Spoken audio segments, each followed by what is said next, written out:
So, finally, for the first time in 3 decades, drumroll please, and yes, that number is accurate.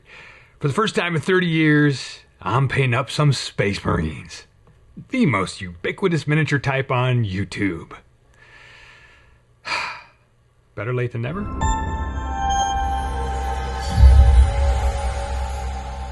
Greetings, good humans, and welcome to Tabletop Alchemy, where sometimes we paint the most popular miniature in the world, and we thank our patrons for supporting this experiment with the YouTube algorithm. I'm just joking, sort of. You know, I've always planned to paint up a few Space Marines, and I can prove it. I can't really say for nostalgia's sake that I'm painting these guys up, because while I did paint some Space Marines way back in the 90s, I painted mine up as Dark Angels. I like that chapter's lore, what little I know of it, and I had a unit of Deathwing Terminators as well. But I've collected some modern Space Marines since then. I actually purchased the Indomitus box, right there, when it came out, and these are the first minis that I'm painting up from that set. I actually sold most of the sort of standard troop Necrons from that box, but I did keep the heroes and a few of the other models from the Necron range because they're kind of cool. I bought Indomitus because I like the Space Marine sculpts in that box set. I was like, these are really cool looking Space Marines. All that said, I'm also aware there'll be some extra algorithm fuel because Space Marines. So, a couple of things up front, just to warn you.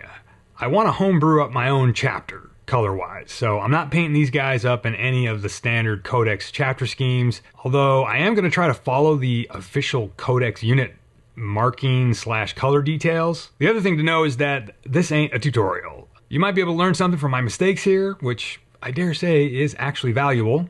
I like to promote the idea that we're just slinging paint and we can make mistakes and we can just not care. We can just have fun and try things out. That's valuable. To me, maybe more so than you. Okay, so I primed these guys up with what I wanted to be a bit of a lighter zenithal, like a medium gray to white, but I obviously overdid the white here, so there's not much gradient on these models.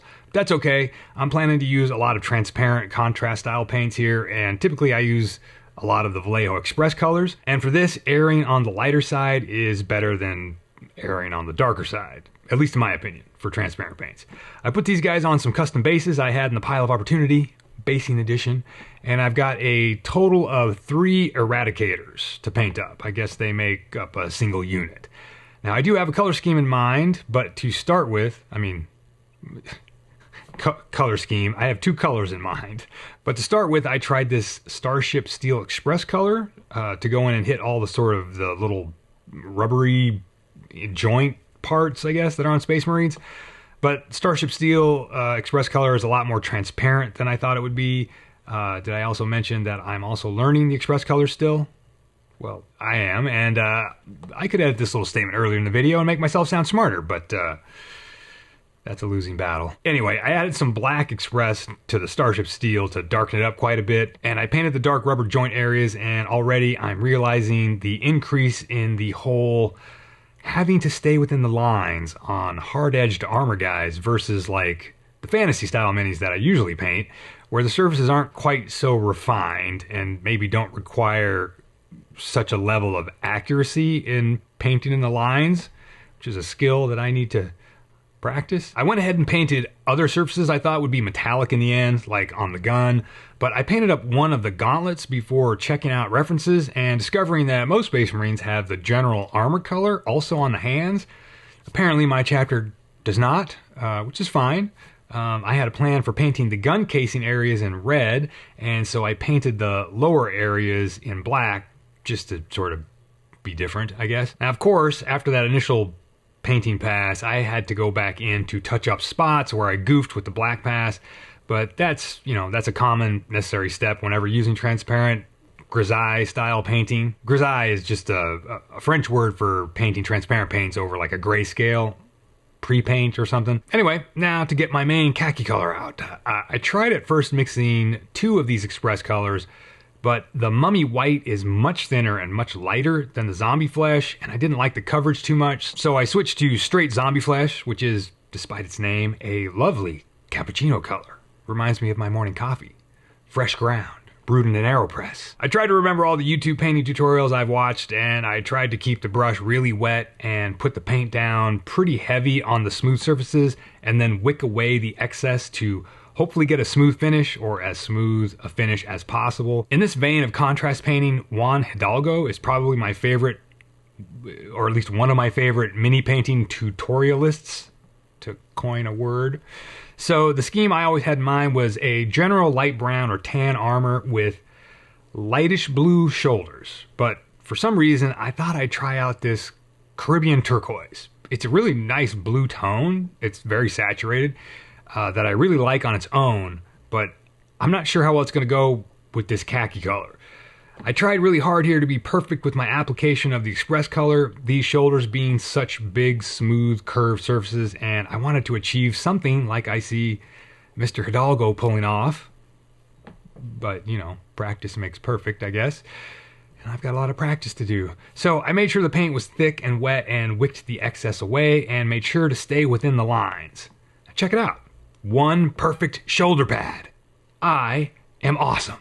Juan Hidalgo would be proud. I moved on to the other side with the appropriate level of arrogant confidence, and bam! Here's where I don't notice myself bumping the wet paint on that first perfectly painted shoulder pad. Look at me go. I'm just continuing on with the other shoulder without a care in the world, because I have no idea what I just did, even though you can see my mistake on my finger in the background. Eventually, I realized what I'd done, and I cut the audio to not broadcast all of my fairly loud cursing, and then I went back as quick as I could to try to salvage that shoulder pad. And as we say often on Tabletop Alchemy, we're moving on. I mixed iceberg gray into the Starship steel to make a more dense blue gray to hit these extra round, they're not extra round. They're a bunch of extra circular details on the armor. I'm not sure why I went with this color on these bits. It was just a whim, maybe because I wanted to test out the iceberg gray because I haven't really used that color too much. And I'm pretty glad that I did. And you're going to see why in a bit. Now, I had left the Tron disc on the backpack white because I had considered applying the shoulder color to it, but I wasn't sure yet about the turquoise, and when I looked up some references of painted Space Marines, I saw that most time folks paint these the same color as the rest of the armor, but yes, also sometimes they make it a different color. I wasn't sure what to do, but I figured I had 2 more Marines in this squad to test things out on, so I went ahead and painted this in the khaki so I would have an example to look at with the backpack all one color. I then went on to do some research into Space Marine Codex stuff, because I was wondering if there were standards for like helmet colors by rank or something. Now, obviously these are my miniatures and I can paint them however I want, but I haven't messed with Space Marines in 30 years, and I just had fun doing a little bit of reading and Reddit surfing to see what GW says about how chapters are generally colored and sort of the military SOP, I guess, as far as markings go. I was kind of interested in what they had to say about that. I discovered that the first company of a chapter is typically the veteran company, and that company would typically have white helmets.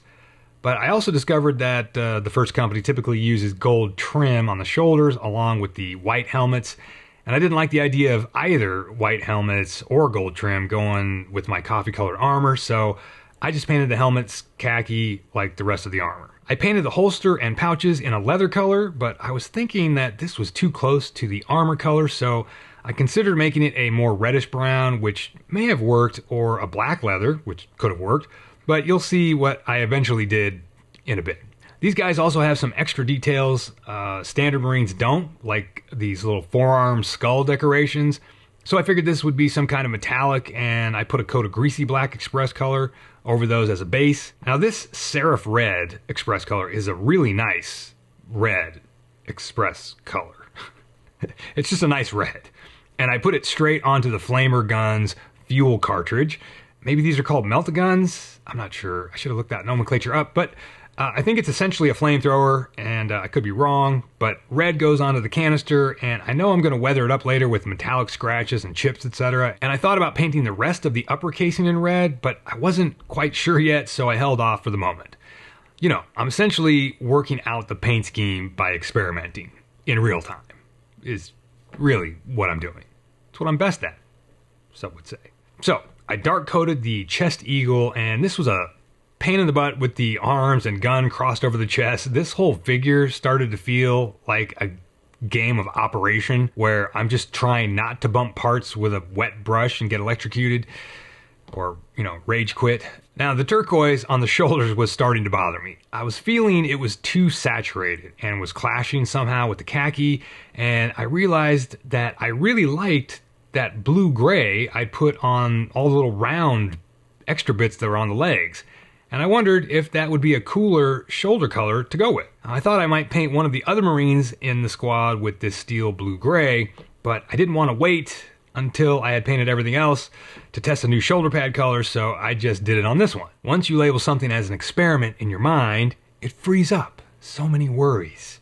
I grabbed some P3 white and tried to lay it down as smoothly as possible, but again, if you haven't noticed, I'm impatient and I just went faster than would allow for true smoothness. So what? Moving on. While that atrocious coat of white, I mean, if you want to do it right and not like me, just put down a much thinner coat and repeat that like 67 times. I went in to highlight the leather with the intention of putting a wash over it. I added in some scratches and highlights, and I used 2 passes of increasingly lighter paint for this. Pretty standard stuff, right, for leather. Then I put more white on the shoulders. You know, nothing like making something more lumpy that you want to be smooth. Then I put down some reddish brown express over the leather, and to be honest, looking at the figure now in hindsight footage, maybe this final leather would have worked, especially with maybe one more wash on it to tweak the color even a little bit more, but you'll see what I did eventually. To let stuff dry a bit, I slapped some colors onto the base, orange and red pipes. I don't know, I was just thinking of trying the colors out and see what I could do with washes and weathering. I used rattling grime contrast to hit all the floor plates. I've been using express colors so much that I'd forgotten about some of the best GW contrast colors, and this is one of them, in my opinion. Now, after the whiteout was dry on the shoulders, I went in with the same 50-50 mix of Starship Steel and Iceberg Gray, and I did my best again to paint smoothly on the shoulder pads, even though the white layer is not smooth. And then, like clockwork, I did the exact same mistake once more. I bumped the first shoulder pad while painting the second. Yes. What do I say in every video? I'm nothing, if not consistent. I just am who I am. Relax. Only I have to deal with being me. So, one shoulder pad is a bit darker from being corrected and looks more weathered already, but that's fine. You'll see. These guys are going to be weathered up quite a bit, which was always the plan. But what does make me happy is I like this less saturated blue color a lot more for the shoulders. So I was happy that I'd at least done the switch. And then I just went ahead with the red gun. I was hoping that with weathering, the red and blue wouldn't actually look super cartoony, but we'll see. I just thought that making the gun black might be too dull and get lost on the table, and I just love the way red looks with chipping and metallic weathering, so I just rolled with it knowing that at any point, I could just repaint it, right? Come on, what are we trying to learn here? One thing. You can just make mistakes. It doesn't matter. It's not like we're cardiologists or something. I like the reds. I like the red so much, just as an express color, as I said earlier. I decided to try it out on the shoulder pad trim. There are graphics online that show the shoulder trim colors for each company in a Space Marine chapter, and there were a couple of choices I thought might work with my brown armor here, like black or gray, maybe even a darker blue. But I was just digging the finish of this Seraph red. I thought, let's just try it out, because I can always repaint it, right? And so I put it on and was feeling pretty iffy about it. Basically, this Superman color scheme on the shoulders has me questioning everything. But what's new? with the red on the gun, it's a bit much, but I was trying to keep in mind that the other Space Marine units I have probably won't have big red guns, so the shoulders may well be the only splash of color on those miniatures. So I matte coated the leather bits here because the Express wash had dried a little bit glossy, which is strange, but not unheard of. Most of the Express colors dry super matte, which is why I like them. They're also more affordable than the GW contrast paints, and they work just as well. but some of them do dry glossy. I just haven't used enough of the colors enough times to remember which ones do which. Easy fix with some ultra matte though, no problem. And again, in hindsight, the leather color isn't as bland to me as when I was painting it, so I'm starting to third guess my second guessing that's about to come up right now, where I decide to change the leather to olive green. I put down a base coat to cover up the leather color, and you're not alone. I was also feeling like I was tipping over into the chromatic clownness, but I was also trying to think, again, of future marine units I have to paint that will not have all these little extra bits on the armor that are done up in the blue-gray. They are just going to be brown everywhere. So I wondered if having some OD green would be good as a little pop of color aside from the shoulders. Now, this green hasn't been washed down, so it's super bright. We're going to fix that. Now, purity seals are normally red, but my shoulder trim is red, so I put some magenta on the purity seal to differentiate it a little bit, but with the intent to make it less pink and more red with some contrast paint further down the line.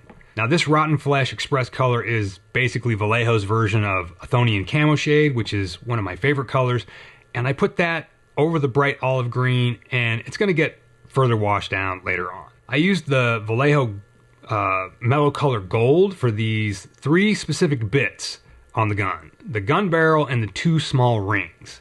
I wanted those to be bright and shiny, and this stuff definitely fits the bill. The metal color line is just so fine of a finish, and it's got like actual metallic, like I think like aluminum flakes in it. Super shiny, it's just great stuff. I used some dark Army Painter Fanatic Gold to hit the badges on the gun. Same stuff I decided to do the chest eagle in. Finally, it's time for the weathering, or chipping, I guess, to be precise. I don't know. It's all weathering, right? I used an old splayed out small brush to do some stabbing and speckling, and to be honest, I went a bit overboard with it on this guy. But hey, it's experimentation, so we don't have to stress. I used this very dark brown at first and then thought maybe it wasn't contrasty enough, and I tried out some straight black, but I thought that was maybe a little bit too harsh after a few passes, so I put some dark gray on the palette and used a bit of that here and there, and then I even started mixing the gray and the brown and the black and just went a little hog wild. I even took that chipping brush down to the base too, because why not? Chip everything. And then it was time for a decal. Now, I haven't put decals on a model in over 30 years, and even back then I didn't do very many of them at all. But I had the stuff to do it. I have Microsol, Microset, and the Indomitus box has a sheet for these miniatures, so I figured, let's do it up.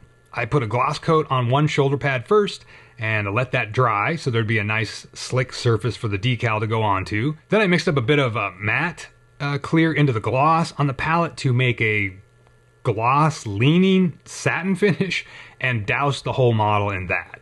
Now, this is in preparation for an oil wash. Now, for some reason, I avoided putting this on the gun. I thought I would weather that with just acrylics. I don't really know why I thought that. For the other 2 Marines in this squad, I went ahead and did the oil wash on the gun too, but this was before I decided to do that. Yeah. After the clear coats were dry, I put some Microset on the shoulder and I got the decal transferred. I moved it around a bit and then let it dry. Now, this one went on pretty easily and wasn't too big of a pain. I didn't bother to record doing the next bits, but I let that first dose of Microset dry and then did 2 or 3 layers of Microsol, letting the stuff dry for 20 minutes in between each layer. Now, for the oil wash, I think I mixed in a bit too much brown into the black with my oil paints, but you know, whatever. This is pretty standard oil wash stuff. I just thinned it with mineral spirits that don't smell, and brushed it all over everything, except the gun, like I mentioned. Now, I let it sit for 30 or 40 minutes, and then went back in with one of these Q-tip things and a little bit of thinner to wipe a bunch of that oil paint back off. I tried to be strategic and leave it in the recesses while still getting the overall grunge feel. These little sponge twigs kind of wiped off too much wash out of some of the shallower recesses, so I went back in with a tiny brush to do some pin washes in certain places, and that actually worked pretty well. 24 hours later, I went in with the matte coat. Turns out that 24 hours wasn't quite long enough for this particular batch of oils to dry. They were mostly dry, but at some point I started to notice the matte coat was picking up some of the oils. But it wasn't too bad, and it was towards the end of it, and I just went ahead and finished putting down the matte coat. And this is what it looks like all dried and ready for the next steps. The gun definitely looks weird because it isn't weathered yet, but we're going to take care of that. I glazed some brown express onto the gun barrel to warm it up and deepen the color in the middle of the barrel. I was actually kind of proud of this. I don't do much successful glazing, ever, but I was actually very proud of this gun barrel. Then I used Agrax Earthshade to do what I should have just done with the oil wash, but it's fine. Agrax Earthshade worked perfectly on the red gun for weathering. Now for the most fun detail bit, the charring of the barrel. I dry brushed on some reddish brown as the first layer, dragging the brush from the gun frame toward the end of the barrel to put most of the paint at the business end. I went in really light and just used multiple passes to build up the color, always trying to push that color towards the end of the barrel. Then I did the same thing with black, but tried to cover less of the barrel than I did with the brown. And, hey, here's something you don't hear me say very often. I really like how this came out. It's a very simple technique, and I think it looks great. I used the stippling brush from before to put some dark gray chipping blotches on the red gun casing, and followed that up with my favorite thing to do with red guns, or painted guns, I guess, or colored gun casings, some dark metallic chipping. I followed that with just tiny bits of bright silver here and there to put little pinpoints of brightness on the weathered gun parts. Now, since I had some gray paints on the palette, I did some quick highlights on these leg power cable things. Probably wasn't necessary, but I did it anyway. Then I went in with a very light sand color, brighter than the base khaki armor color, and just put in some tiny bits of outlining on some of the darker chipped areas to make them kind of pop a bit. I like the effect, but man, this was super time consuming, so I didn't do too much of this. This step is what I think adds some much needed depth to some of the chipping. And of course, during this whole process, another thing I'm trying to keep in mind is how can I best replicate this painting workflow for when I have to paint, 3 more 10-man squads, right? Now, I guess all Space Marines need some glowing Oakleys, so I put down some white and again played my internal game of Operation, trying desperately not to hit anything but the lenses, and I kind of did okay. I felt the helmet was blending too much with everything, so I dumped some greasy black into the head well area, or whatever it's called, just to try to make the helmet like pop out a little bit from the rest of the surrounding armor. I wasn't sure what color to do the lenses in after the white dried. Initially, I thought just maybe yellow, but then I thought maybe that would be too monochromatic with the brown armor, which actually could have been just fine, but I went with a bright green instead. I guess it worked out okay. I'm not really sure if I like it too much. I don't know. And of course, the details never stop. There are these little wrist control button things, and I just dotted them with white so I could apply some bright red and some transparent blues over them, make them look electronic-y. Is that a word? No, it's not. Then I black rimmed the base and called this dude done.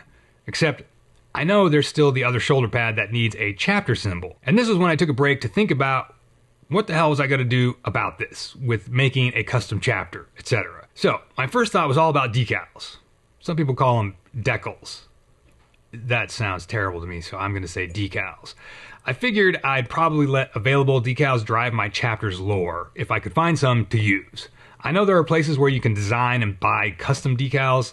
That's great, but that's also cash out the door and a lot of time. So I did some searches for Warhammer 40k decals, but of course, most of what's out there are all for existing chapters, which obviously I didn't want to use. Then I thought of something in my pile of opportunity.